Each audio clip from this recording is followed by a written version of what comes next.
Un essai clinique d'un médicament est une étude scientifique réalisée sur l'homme pour évaluer son efficacité et sa tolérance. Les nouvelles technologies vont révolutionner la façon dont nous menons les essais cliniques. De quelle révolution parle-t-on? Que peuvent-elles apporter aux patients? Regardons comment se déroule un essai clinique. À l'origine, un laboratoire pharmaceutique rédige un protocole. C'est le mode d'emploi de l'essai clinique. Ensuite, le laboratoire doit obtenir une autorisation scientifique de l'Agence nationale de sécurité du médicament ou une agence d'un pays européen et un avis éthique favorable.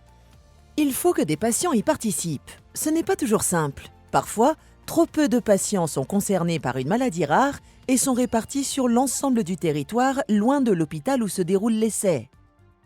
De nouvelles solutions technologiques permettent de repérer plus simplement et efficacement les patients qui pourraient participer à l'essai. Les patients choisis doivent être informés par le médecin en charge de l'essai clinique pour donner ce que l'on appelle leur consentement éclairé. Cette étape indispensable peut être anxiogène. Le développement des outils digitaux permet d'effectuer cela à distance si le patient est éloigné, d'enrichir l'information avec des documents multimédia pédagogiques et de laisser plus de temps à la décision avec la signature électronique. Une fois les patients de l'essai choisis, plusieurs groupes sont constitués pour évaluer le traitement et le comparer. Certains patients reçoivent le médicament testé, d'autres un placebo ou un médicament déjà utilisé contre la même maladie. Pour ne pas fausser les résultats, les patients ne connaissent pas leur groupe. Dans le cas de maladies rares, pédiatriques ou incurables, il n'existe pas de groupe placebo pour des raisons éthiques, ce qui peut rendre plus difficile l'analyse des résultats. L'intelligence artificielle permet de résoudre ce problème en intégrant des données réelles agrégées ou en modélisant des situations réelles avec des données virtuelles. Ce bras virtuel de l'essai clinique permet de consolider les résultats et d'améliorer la qualité de l'analyse. Le patient se rend à l'hôpital où est mené l'essai pour recevoir son traitement, qui peut être sous forme orale ou injectable.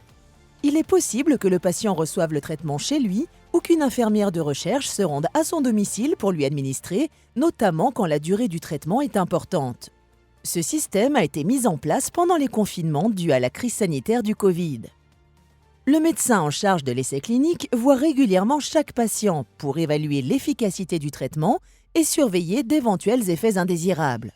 Lorsque le patient habite loin, cela peut malheureusement être compliqué pour lui.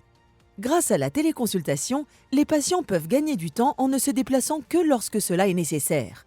Une infirmière peut se rendre à son domicile prendre des mesures comme sa tension ou effectuer des analyses.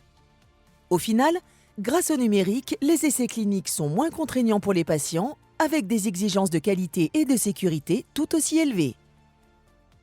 Retrouvez l'intégralité du rapport d'Ulem sur les essais cliniques en 2030.